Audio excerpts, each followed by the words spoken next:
बिस्मिल्लाहिर्रहमानिर्रहीम। अस्सलाम वालेकुम। आज की मज़ेदार रेसिपी है मटन चिली फ्राई। अज्जा मटन क्यूब्स 1 किलो, घी 1 कप, अदरक लहसुन का पेस्ट 2 खाने के चम्मच, प्याज 1 कप, इलायची 1 चाय का चम्मच, दालचीनी 2 स्टिक, लौंग 6 अदद, कुटी लाल मिर्च 1 खाने का चम्मच, तल हरी मिर्चें 4 अदद, पिसी हल्दी आधा चाय का चम्मच, नमक हस्ब जायका, दही 1 कप, नींबू का रस 1/4 कप, हरी मिर्चें 6 से 8 अदद, हरा धनिया गार्निश के लिए। तरकीब: एक पैन में घी गरम करें, फिर प्याज ब्राउन करके निकाल लें। तल हरी मिर्चें और नींबू का रस पीसकर पेस्ट बना लें।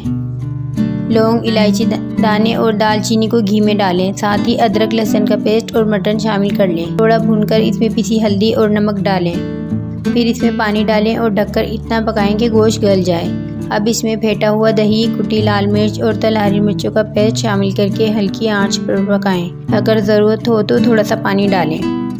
आखिर में हरी मिर्चें, कुटी अदरक और फ्राई प्याज छिड़क दें। ऊपर से हरा धनिया शामिल करके सर्व करें। व्यूअर्स, अच्छी रेसिपी के लिए चैनल को सब्सक्राइब कर दें, बेल आइकन को प्रेस कर दें ताकि आपको आसान ईजी रेसिपी मिल सके। Thanks for watching.